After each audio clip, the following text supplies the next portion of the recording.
దేవునికి స్తోత్రం. హల్లెలూయా. రాజులకు రాజును ప్రభువులకు ప్రభువైన యేసుక్రీస్తు నామములో వచ్చిన అందరికీ నా హృదయపూర్వక వందనాలు. శ్రవణించిన అయ్యగారికి అమ్మగారికి కూడా హృదయపూర్వక వందనాలు. దేవుని బిడ్డలారా, ఈరోజు వాక్యంలోకి వెళ్దాము.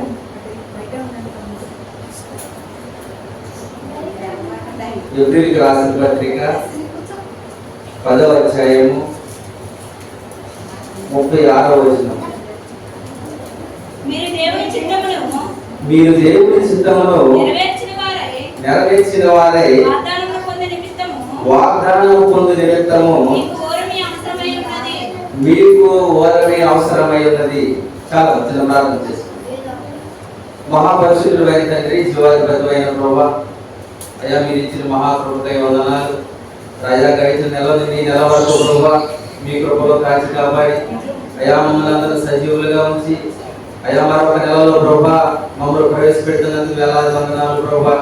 అయ్యా నెల దినాలను కూడా మీ కృపలో మీ సన్నిధిలో మా పని పాటలేందును రాకపోకలేందును ప్రభువా మీ కృప మాకు తోడుగా ఉంచి రాజా మరొక కొత్త నెలలు మా జీవితాలు ఇచ్చినందుకు వందనాలు ప్రభువా. అయా రేపొద్దున ఆయన మీ పరిశుద్ధ బళ్ళారాధన తీసుకున్నట్టు ప్రభువా అయా మీ అందరి పట్ల మీరు కృప చూపినందుకు వందనాలు ప్రభువా, చూపిస్తున్నందుకు వందనాలు ప్రభువా. అయా దాని నిమిత్తమైన ఈరోజు ప్రభువా మీరు నా తండ్రి ప్రభువా ఈ ప్రార్థనలైనా మీ కృపలో మీ సన్నిధిలో సిద్ధపాటుగా ఉండేలాగా మీరు ఇచ్చిన కృపకే వందనాలు ప్రభువా. ఈ రోజు బిడ్డలందరికీ వెనగలిగి చెవి గ్రహించగలిగే మనసు దయచేయండి తండ్రి. అయా అయోగ్యులను అల్పమైన మీ సిలువ సాటు వరకు పరిచి మాకు కావాల్సిన ఆత్మీయ ఆహారం దయచేయమని యేసయ్య నామములో అడిగి వేడుకుంటున్నాము తండ్రి. ఆమేన్. దేవుని బిడ్డలారా, వాగ్దానము పొంది నిరంతరము మరి దేవుని వాగ్దానాన్ని మనం తీసుకున్న తర్వాత మరి వాగ్దానం చేయాలంటే మనకి ఏం కావాలి? అపోస్తలుడైన పౌలు గారు ఓర్మి అవసరం, ఓర్పు అవసరం. అసలు ఆ దేవుని చిత్తం ఏంటి? దేవుని చిత్తం ఏంటి? దేవుని బిడ్డలారా, అసలు దేవుని చిత్తం ఏంటంటే నశించిన దాన్ని వెతికి రక్షించడం మనిషి కుమారుడు లోకానికి వచ్చాడు. లోకం అంతా పాడైపోయింది. అయితే దేవుని బిడ్డలారా, అసలు దేవుని చిత్తం ఏంటంటే అసలు దేవుని చిత్తానికి ముందు అసలు దేవుడు ఎవరో తెలుసుకోవాలి. మన దేవుడు ఎవరమ్మా? అబ్రహాము ఇస్సాకులతో దేవుడు ఏం మాట్లాడాడంటే నేను సర్వశక్తి గల దేవుడును. మోషేతో ఏం మాట్లాడాలంటే నేను ఉన్నవాడును అనువాడును.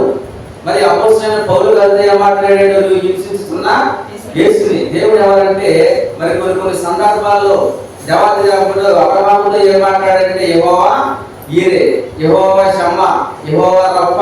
దేవుడికి అనేకమైన పేర్లు లోకంలో ఉన్నాయి. దేవుని బిడ్డలు అటన్నిటికీ అర్థం ఏంటంటే సర్వశక్తిమంతుడైన దేవుడు, సర్వాధికారి అయిన దేవుడు, ఆయన సర్వోన్నతుడు. మరి ఆయన చిత్తాన్ని మనం తెలుసుకోవాలంటే ఆయన మన మార్గాన్ని మనం నడిచేయాలంటే ప్రభు మనకు చెప్పేది ఏంటంటే ఆ వాగ్దానాన్ని పొందుకుంటూ వెళ్ళాలంటే మనకు ఓర్పు అవసరము.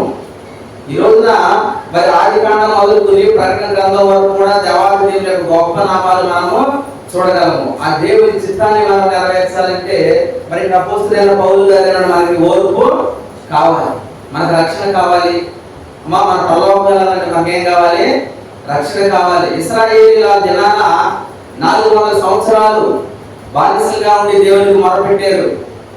ప్రభువా మమ్మల్ని జ్ఞాపకం చేసుకో, ప్రభువా మీ సన్నిధిలో మమ్మల్ని జ్ఞాపకం చేసుకో మొరపెడుతూ ఉన్నప్పుడు దేవుని బిడ్డలారా దేవుడు వాళ్ళ మూలుగులు విన్నాడంట. వాళ్ళ మొర విని మూలుగులు విని మోసేని వాళ్ళకే పంపించాడు. అయితే దేవుని బిడ్డలారా దేవుడు వాళ్ళకు మార్గం ఏర్పాటు చేస్తుంటే దేవుడు ఒక మార్గం వాళ్ళకి ఏర్పరిచిన టైంలో మరి వాళ్ళు ఎర్ర సముద్రం వచ్చేప్పటికి ఏమంటారు? వాళ్ళు ఈ సముద్రం దగ్గర మమ్మల్ని చంపేయడానికి తీసుకొచ్చావా? మరి ఐగుప్తుల సమాధులు లేవా? దేవుని బిడ్డలారా ఒక మార్గంలో దేవుడు నేను కణాలను చేస్తానికి ఒక మంచి మార్గం ఏర్పాటు చేస్తుంటే వాళ్ళకి వెంటనే మళ్ళీ ఓర్పు లేదు. ఈ లోకంలో ఓర్పు లేకుండా ప్రభు సన్నిధిని మనము చూడలేము. మనకు ఓర్పే కావాలి. వాగ్దానం చేయాలంటే మనకి ఓర్పు కావాలి. దేవుడు ప్రార్థన చేసిన 400 సంవత్సరాలు, కానీ ఆ వాగ్దానాన్ని చేరేపటికి ఓర్పు లేకుండా ఇశ్రాయేలు ప్రజలు నానా విధాలుగా ప్రవర్తిస్తున్నారు. ఈ రోజున మనం అందరం కూడా దేవుని బిడ్డలారా దేవుని సన్నిధికి వచ్చాము, దేవుని అంగీకరించాము, దేవుని మార్గంలో నడుస్తున్నాము. ఏదైనా చిన్న శ్రమ సంభవించినప్పుడు దేవుని మీద మనము తిరగబాటు చేస్తాము, ఎదురు తిరుగుతాము. ఇశ్రాయేలీల అరణ్యంలో మహోన్నతుల మీద తిరగబడ్డారంట. వాళ్ళకి ఆహారం లేదు. అమ్మా మాకు ఐగుప్తులో ఉన్న కాకరకాయ లేవు, మరి ఉల్లిపాయలు లేవు, తిరగమంటారు దేవుని బిడ్డలారా. అయితే ఒక విశ్వాస మార్గంలో వెళుతున్న మనకి దేవుడు అనేకమైన ఇరుకులు ఇబ్బందులు కలగజేస్తూ నడిపిస్తూ ఉంటే మరి దేవుడు మర్చిపోయి ఆ వాగ్దానం పొందకుండా ఉండాలంటే మనకి ఆ యొక్క మరి వారమే మనకు చాలా అవసరము. ఈ లోకంలో ఓర్పు లేకపోతే మనం ఏమి చేయలేము. ఈ లోకంలో సాక్షిగా దేవుని బిడ్డలారా కోడి గుడి పెట్టిన కేజీలో మీరు ఒక్క రోజు ఆగాలి పిల్ల రావాలంటే. అప్పుడు ఏం చేస్తామో అది కోడి పిల్ల అవుతుంది. మనకి జీవితంలో ఎలాంటి ఓర్పు కావాలంటే మరి వాగ్దానం చేర్చాలంటే దేవుడు మన వాగ్దానం ప్రకారం నిలవాలంటే శ్రమలు ఉండాలి, మనము వెళ్ళాలి. మనకి ఏం కావాలంటే దేవుడిలో ఓర్పు కావాలి. ఓర్పు చాలా అవసరం దేవుడు పెట్టాలి మనకి. అందుకనే మరి అపోస్తలుడైన పౌలు గారు ఏమన్నారంటే వాగ్దానం మన ముందు ఉంది, ఆ వాగ్దాన్ని చేరుకోవాలంటే మనకు ఓర్పు అవసరం అని మరి చెప్తున్నాడు ఇక్కడ. తర్వాత మనుషులకి ఏం కావాలి? సంపూర్ణమైన ఒబిడియెంట్ కావాలి. దేవుడికి సంపూర్ణ అప్పగించడం మనకు రావాలి. దేవుడు వాగ్దానం చేసాడు, దేవుని నమ్మేము, దేవుడిని అంగీకరించాము. దేవుడిని మనము మరి మన విశ్వాసంలో ఎంతవరకు దేవుడిని నమ్ముతున్నాము? అల్ప విశ్వాసంగా ఉన్నామా, అవిశ్వాసంగా ఉన్నామా, నిండు మనసుతో దేవుని మనము వెంబడిస్తున్నామా, ఏ విశ్వాసంలో మనం ఉన్నాము? మరి ఓర్పు కలిగి దేవుని విషయంలో యెహోషువ కాలేబులు ఎంతో ఓర్చుకున్నారు, చివరికి వాళ్ళు కనాను దేశము చేరారు. కారణం ఏంటంటే దేవుడే కాదు మనకు ఓర్పు, మనకేం కావాలి? ఓర్పు కావాలని ప్రభు మనకి సెలవిస్తున్నాడు. కాబట్టి ఓర్పులో మనం నడుద్దాం. రెండవదిగా లోకాసు వార్త 22వ అధ్యాయము 42వ వచనం ఒకసారి చూద్దాం. తండ్రి ఈ గిన్నె నా యొద్ద నుండి తొలగించుటకు నీ చిత్తమైతే తొలగించుము, అయినను నా ఇష్టము చాలు. తండ్రి దేవుడు ఏమంటున్నాడంటే ప్రభు తండ్రి నీ చిత్తమైతే గిన్నె నా యొద్ద నుండి తొలగించు. తండ్రి చిత్తాన్ని నేర్చుకుంటే ఎట్లాగా, దేవుని చిత్తాన్ని తెలుసుకుంటే ఎట్లాగంటే దేవాది దేవుడు ప్రభు లోకానికి వచ్చి ఏమన్నాడంటే తండ్రి నీ చిత్తమైతే గిన్నె నా యొద్ద నుండి తొలగించు అన్నాడే తప్ప ప్రభు నీ చిత్తానికి అప్పగించాడు తప్ప తొలగించే ప్రభు అని అడగల. ఎందుకంటే దేవుని బిడ్డలారా మన చిత్తంలో ఏదైనా సరే దేవునికి అప్పగించాలి, ఓర్పు కావాలి. చాలా మంది కూడా పెళ్లిళ్ళు అయిపోయిన తర్వాత ఏమంటారు? అయ్యా దేవుని చిత్తం లేక మ్యారేజ్ చేసుకున్న జీవితం ఎలాగా అయిపోయింది. మరి అనుకోకుండా వ్యాపారం చేసినయ్యా దైవ చిత్తంలో పెట్టలేదు, ఏమైపోయింది? పాడైపోయింది. దేవుని బిడ్డలారా దేవుని చిత్తం ఏంటంటే అబ్రహాము ఎప్పుడైతే ప్రార్థన చేసాడో, దావీదు ఎప్పుడైతే ప్రార్థన చేసాడో, సిక్లాలో దావీదు ప్రార్థన చేసాడు, ప్రభువా మరి నా భార్య నా బిడ్డలను తెచ్చుకుంటానా అన్నప్పుడు వెళ్ళమన్నప్పుడు దేవుడి చిత్తానుసారంగా వెళ్ళాడు. మహావిజయంతో దావీదు తిరిగి వచ్చాడు. దేవుని బిడ్డలారా ప్రభు చిత్తంలో దేవుని చిత్తాన్ని మనం తెలుసుకోవడం ఏంటంటే ఆ దేవుని మనం ఎరగాలి.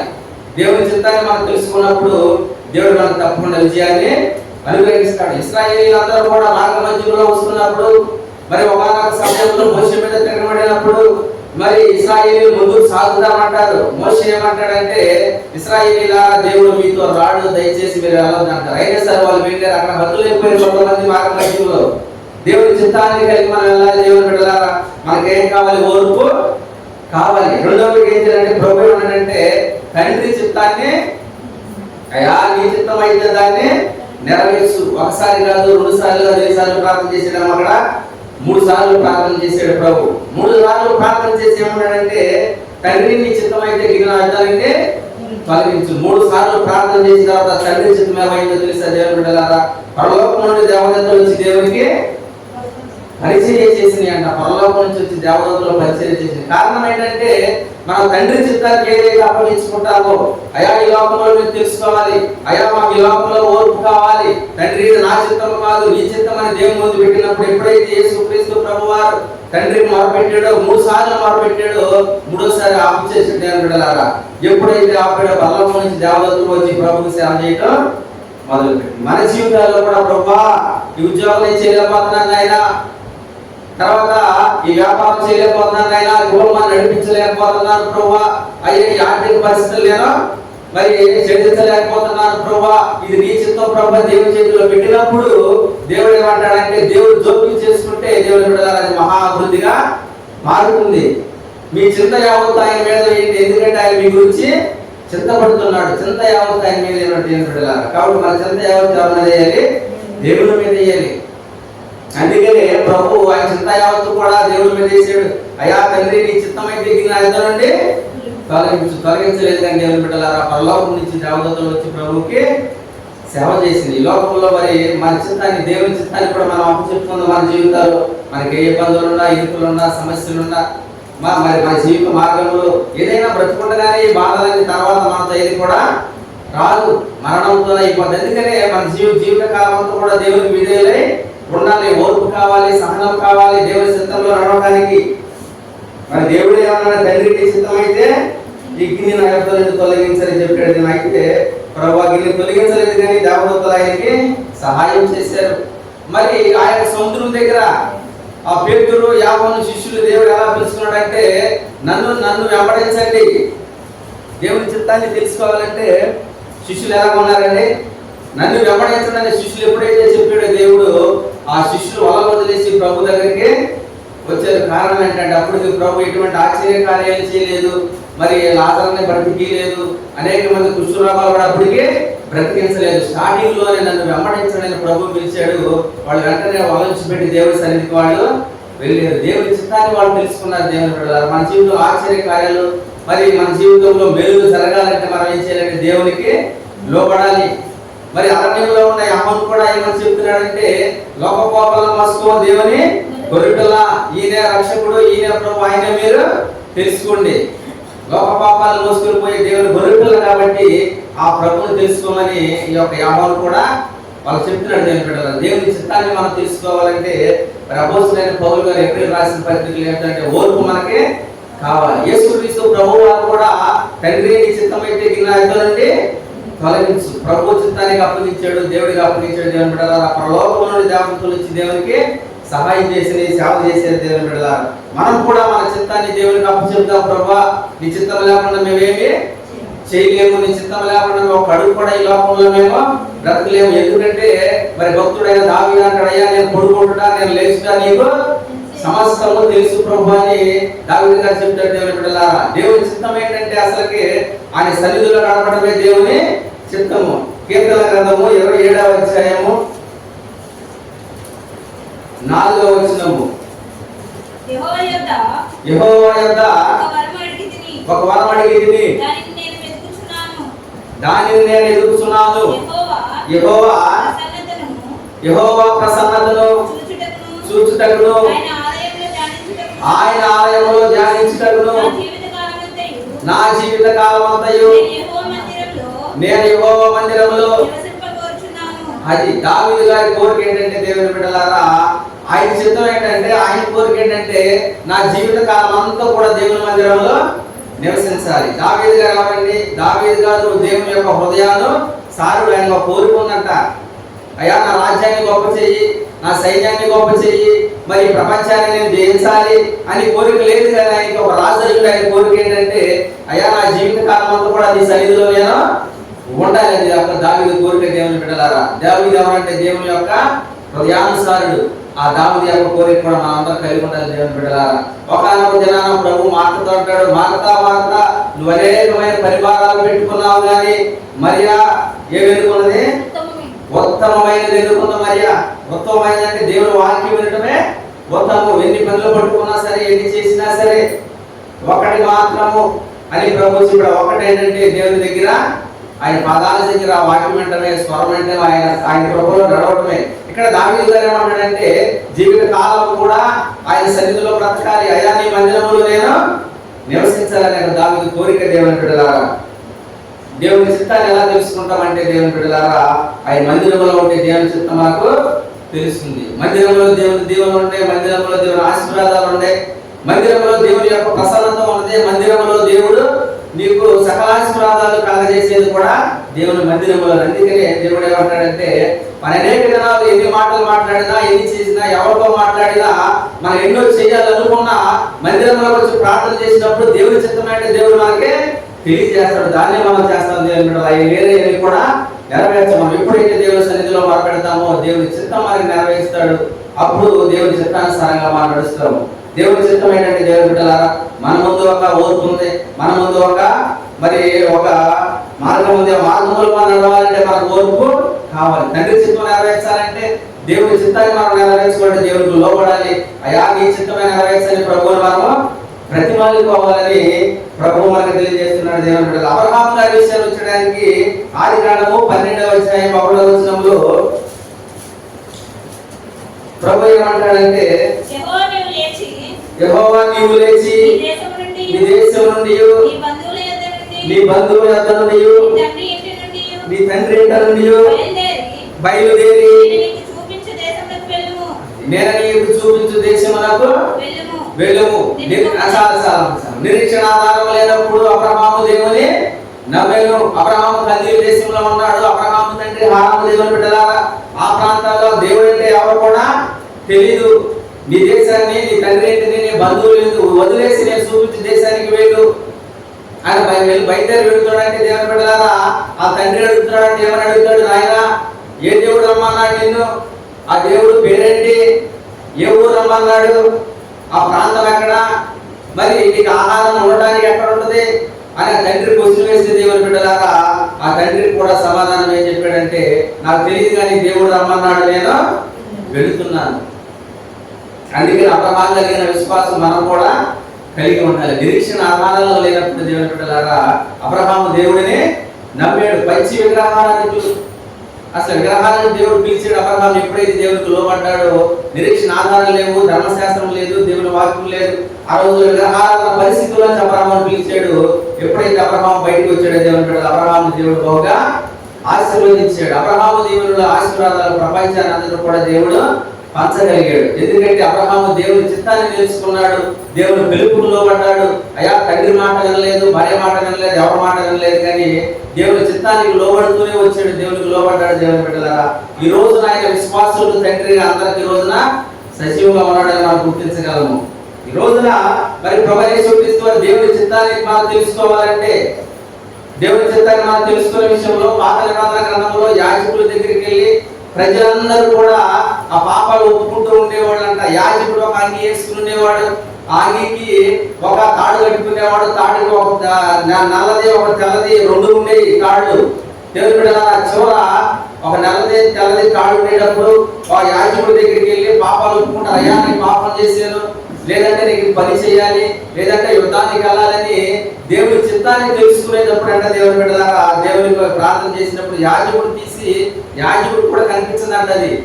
అది లోపల నుంచి తీసుకొస్తే నల్లదొస్తేనేమో నువ్వు వెళ్ళదయ్యా యుద్ధానికి, తెల్లదొస్తే యుద్ధానికి వెళ్ళు. అలాగా పాత నిబంధన కాలంలో దేవుని చిత్తాన్ని నెరవేర్చారు.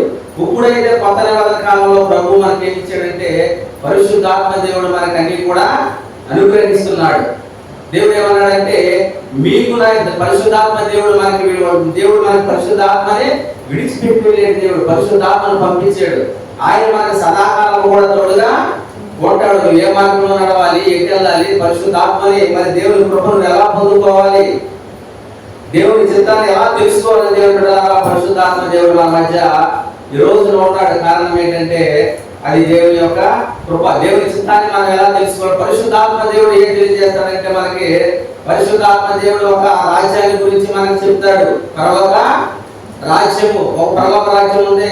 మరి దేవాది దేవుడు యేసుక్రీస్తు ప్రభువారి లోకానికి వచ్చి మరణించి మూడవ దినాన తిరిగి లేచి ఆయన పునరుద్ధానుడుగా పరలోకంలో ఉన్నాడు.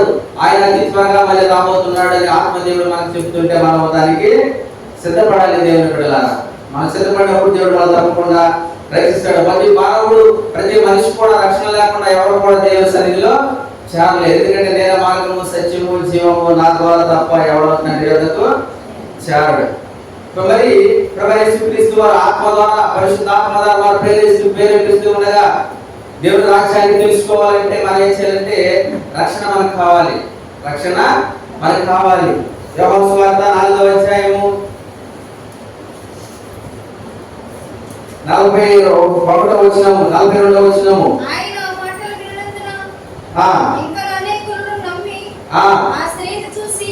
మా స్త్రీని చూసి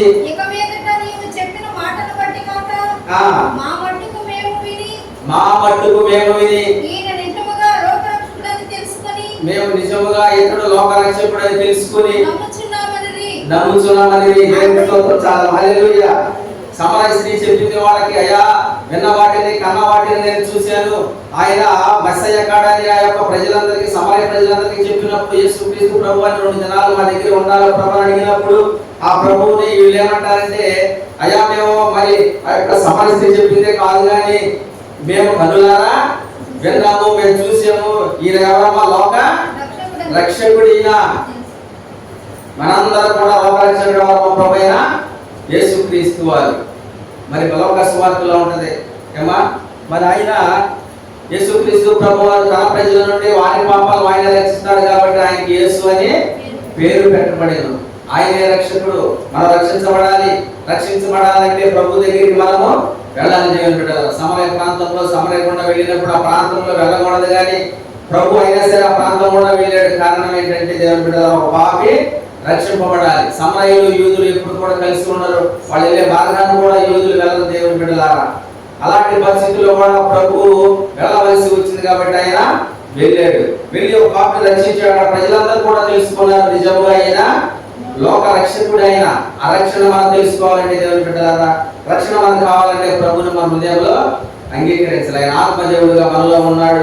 ఆయన ఇదిగో నేను మరణించాను కానీ సదాకాలం నేను మీతో కూడా ఉన్నాను. మీ మధ్య, మన మధ్య, ప్రపంచంలో అందరి మధ్య కూడా దేవుడు ఉన్నాడు దేవుని బిడ్డలారా. ఎందుకంటే ఆయన సర్వోన్నతుడు. పరలోకంలో ఉన్నాడు, భూమి మీద ఉన్నాడు. ఈ ప్రపంచంలో ఎక్కడ ప్రార్థన జరిగినా అక్కడ ఆయన ఆలకిస్తున్నాడు, వింటున్నాడు. ప్రతి ఒక్క హృదయాన్ని ఎరిగిన దేవుడు కాబట్టి ఆయన లోక రక్షకుడు. అనేక మంది రక్షింపబడ్డారు దేవుని బిడ్డలారా. ఆ యొక్క జైలు అధికారి కూడా రక్షింపబడ్డాడు. అపోస్తలుడైన పౌలు రక్షింపబడ్డాడు. బాప్తిసం తీసుకున్నారు దేవుని బిడ్డలారా. అందరూ రక్షణ పొంది దేవుని సన్నిధిలో నడిచారు. ఎందుకంటే మన హృదయం ఉన్నాం. ఒకసారి హెబ్రీయులకు రాసిన పత్రిక 10:36 చదువుదాం.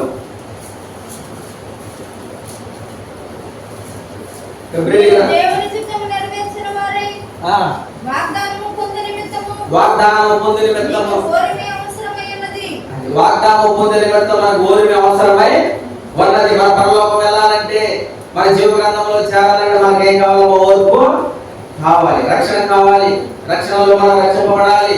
యేసుక్రీస్తు దేవుడని నమ్మాలి హృదయపూర్వకంగా దేవుని బిడ్డలారా. యేసుని రక్షణగా మనం అంగీకరించినప్పుడు మన హృదయాల్లో మారు మనసు కలుగుతుంది. ఆ తర్వాత రక్షణ పొందిన తర్వాత బాప్తిసము తీసుకోవాలి. బాప్తిసం లేకుండా ఈ లోకంలో ఎవరు కూడా ప్రభు రాజ్యానికి వెళ్ళలేరు.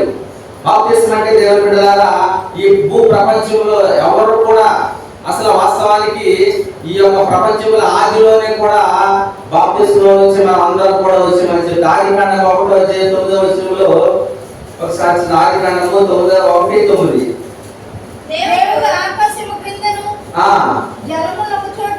జలములు ఒక చోటనే కూర్చబడి ఆరిన నేల కనబడును గాక అని పలుకగా ఆ ప్రకారమాయను. చాలు దేవుడు ఏమన్నాడంటే ఆరిన నేల కాపాడును కాబట్టి ఆరిన నేల కనబడింది. అంతకు ఏముందంటే అగాధ జలములపై నీళ్లు కమ్మి ఉండే. అగాధ జలములు నీళ్ళని కూడా వాటర్ ఫుల్ గా ఉంది దేవుని బిడ్డలారా. దేవుని ఆత్మ నీటిపై అల్లాడుతుంది. ఈ లోకంలో మరి నీటిలో నుంచి ఒక జీవం రావాలంటే, మనం బాప్తిసం పొందాలంటే, ఏదైనా జీవం కలిగి రావాలంటే ఆ రీతిగా మారాలి. ఎప్పుడైతే దేవుడు చెప్పాడంటే ఈ జన్మలన్నీ వేరైపోవాలి, ఆది నేల కనపడాలి, అప్పుడే జీవం కలిగి దేవుని బిడ్డలారా. అప్పుడే అసలు పరిశుద్ధాత్మ బాప్తిసం అనేది మన అందరం కూడా పొందేవారి సాక్ష్యం కూడా చెప్పగలము. 1 కొరింథీయులకు రాసిన పత్రిక 10వ అధ్యాయము 1-2 వచనాలు ఒకసారి చూద్దాం. 1 కొరింథీయులు సహోదరులారా, అదేదనగా మన పితరులందరూ మేఘము క్రింద నుండి వారందరూ సముద్రంలో నడిచిపోయి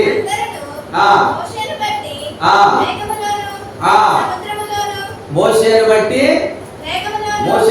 మేఘములోను సముద్రములోను వాళ్ళందరూ కూడా ఎక్కడ పొందారో బాప్తిస్మం మేఘములో. మేఘం అంటే మరి మోషే మేఘానికి సాదృశ్యంగా, అంటే యేసుక్రీస్తు ప్రభు వారికి షాడోలాగా మోషే ఉన్నాడు. ఈ దినాన ప్రభు యేసుక్రీస్తు వారికి మనకి సాదృశ్యంగా ఉన్నాడు. వీళ్ళందరూ కూడా ఇశ్రాయేలీలందరూ కూడా బాప్తిస్మం ఎక్కడ పొందారో? సముద్రంలో పొందారు. ఎప్పుడైతే ఎర్ర సముద్రం పాయలైందో, ఆఖరి నేలగా ఎప్పుడైందో దేవుడు మోషే చేయతాడో, ఆఖరి నేలగా కనపడిందో అందరికీ కూడా ఆఖరి నేల నుంచి వీళ్ళందరూ కూడా సముద్రం నుంచి బాప్తిస్మం పొందిన వాళ్ళే.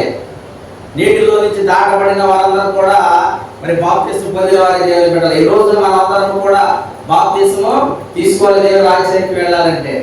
ఆ రోజున మరి ఇశ్రాయేలు ప్రజలందరూ కూడా దేవుని మాట నమ్మి ఆ యొక్క సముద్రం నుంచి దాటుకుంటూ వెళ్ళారు. వాళ్ళు కూడా బాప్తిస్మం పొందారు దేవుని బిడ్డలు. ఈ లోకంలో జీవం గలది ఏదైనా రావాలంటే ముందు నీటి నుంచే రావాలి. ఎప్పుడైతే దేవుడు ఆరు నేల అవునుగా అన్నాడు, ఆరు నేల కలిగింది. రెండవదిగా అపొస్తలుడైన పౌలు గారు ఏం చెబుతున్నాడంటే, ఇక్కడ మరి యొక్క ఇశ్రాయేలీయులు అందరూ కూడా ఎర్ర సముద్రం నుంచి బాప్తిస్మం పొందారు. ఈ లోకంలో ప్రతి జీవి రావాలంటే, ఈ లోకంలో ప్రతి జీవి కూడా మనందరం కూడా తల్లి గర్భంలో వచ్చి ఉమ్మనీయులు అనే వాటంలో వచ్చి మనమందరము వచ్చిన వాళ్ళనే. ఒక జీవం కలిగి లోకానికి రావాలంటే, ఈ లోకంలో ప్రతిసారిగా నువ్వు బాప్తిస్మం పొందాలంటే ఒకసారి ముంచబడాలి, నీ యొక్క క్రియలన్నీ చనిపోవాలి. ఆ తర్వాత లేపబడిన తర్వాత ఒకసారి చనిపోయిన తర్వాత మరలా నువ్వు కొత్త మనిషిగా తయారవుతుంది. నా పాపాలు గతించిపోయి, నా దోషాలు గతించిపోయి, మరలా నేను ప్రభువు యేసుక్రీస్తు వారిలో నేను కొత్త మనిషిగా బ్రతుకుతున్నాను. బాప్తిస్మం ప్రతి వారికి అవసరం దేవుడు బిడ్డలారా. ఇశ్రాయేలు ప్రజల సముద్రంలో బాప్తిస్మం పొందారు. ఆది కాలంలోనే దేవుడు ఆది నేల అవునుగా అన్నాడు. మరి యొక్క మన జీవం కలిగింది, మన జీవం కలిగి ప్రభు దగ్గర బ్రతకాలంటే మనకి ఏం కావాలి? జీవం కావాలంటే ఈ లోకంలో మనము చనిపోవాలి. చనిపోయి ఉడితేనే కానీ మళ్ళా అది జీవిస్తుంది దేవుని బిడ్డలారా. మనకు కూడా బాప్తిస్మం ద్వారా మన క్రియలు, మన తలంపులు అన్ని ఒక దినాన మరి వాటిని నీటిలో కొట్టుకుపోయేటట్టు చేసిన తర్వాత మళ్ళా మన ప్రభు దగ్గరలో చేరగలము. అందుకని దేవుని బిడ్డలారా, ప్రభు ఏమంటున్నాడంటే ఇవన్నిటిని మనం ఏం చేయాలి? ఓర్చుకోవాలి. మన ముందు ఒక వాగ్దానం ఉంది. వాగ్దానం మనం చేరాలంటే ఓర్పు, వారమే మనకి అవసరము. ఇశ్రాయేలీయులు ఓర్చుకోలేక వాళ్ళ శరీరాలు, వాళ్ళ శవాలు ఎక్కడానికి అరణ్యంలో రాలిపోయి, ఓర్పు లేదు వాళ్ళకి. ఆహారం లేదని, నీళ్లు లేవని, అయ్యా మా బిడ్డలకి మరి నీళ్లు చేదైపోయి అని దేవుని మీద విసుకుంటూ వచ్చారు దేవుని బిడ్డలారా. ఇదంతా కారణం ఏంటంటే నిండు మనసు దేవుని వాళ్ళు వెంబడించలేకపోయారు. సంపూర్ణమైన భక్తి, సంపూర్ణమైన వినయ విద్యార్థులు దేవుని పట్ల వాళ్ళు చూపించలేకపోయారు. ఇప్పుడైనా దేవుని బిడ్డలారా, మనమందరం దేవుని మీద సంపూర్ణమైన భక్తి నిలపలేకపోతే కొన్ని ఆటంకాలు, ఎరుపులు, ఇబ్బందులు వచ్చినప్పుడు దేవుని నుంచి మనము తొలగిపోతాం. ఎప్పుడైతే సంపూర్ణమైన భక్తి నిలుపుతామో అప్పుడే మన దేవుడిలో నిలవగలగడము, అది రాజ్యంలో మనందరం కూడా చేరగలము. మరి దేవుడు చెప్పిన వాక్యం ఏంటంటే, దేవుడి చిత్తం నెరవేర్చుకుంటే ఎలా, దేవుడి చిత్తాన్ని మనము తెలుసుకుంటే ఎలా అనే వాక్యం మీద దేవుడు కూడా దేవుడి చిత్తాన్ని మనం తెలుసుకోవాలి. అబ్రహాము దేవుడి చిత్తం తెలుసుకున్నాడు, నిరీక్షణ ఆధారం లేనప్పుడు. మరి యొక్క శిష్యులు కూడా దేవుడి చిత్తాన్ని తెలుసుకున్నాడు, ఆశ్చర్య కార్యాలు చేయనప్పుడు. దేవుని బిడ్డలారా, ఈ లోకంలో అనేక మంది కూడా దేవుడి చిత్తాన్ని నేర్చుకున్నాడు. ఎందుకంటే పరిశుద్ధాత్మ దేవుడు మనకు చెప్పేదంటే, ఈ లోకంలో మీరు మారు మనసు పొంది రక్షణ పొందండి, పాప క్షమాపణ నిమిత్తం మరి మనకేం చేయాలి? బాప్తిస్మం తీసుకోవాలి. మీరు తీసుకున్న తర్వాత ప్రభు సన్నిధిలో మన బలారాధనలోకి పాల్గొవాలి. దేవుడి చిత్తాన్ని పొందుదాం. పరిశుద్ధాత్మ దేవుడు మనకి సహాయం చేస్తాడు, తోడుగా ఉంటాడు. మరి ప్రార్థన మనకి ఎలా చేయాలో మనకు తెలియదు, కానీ ఆ పరిశుద్ధాత్మ దేవుడే మనకు ఉచ్చరించే శక్తిగా ఓడుగులతో మన పట్ల ఆయన మన కోసం ప్రార్థన చేసిన దేవుని బిడ్డలారా, దేవుడి మీద ఆధారపడదాం. దేవుడి చిత్తాన్ని మనం ఒప్పుకుందాం. ప్రభు యేసుక్రీస్తు వారి దగ్గర నీ చిత్తం అయితే నెరవేరాలండి. ఏ ప్రతి సమస్య దేవుడి మీద పెడదాం. దేవుడు వాళ్ళు తప్పకుండా దీన్ని ఆశీర్వదిస్తాడు. మరి దేవుడు మనకు దయచేయను గాక.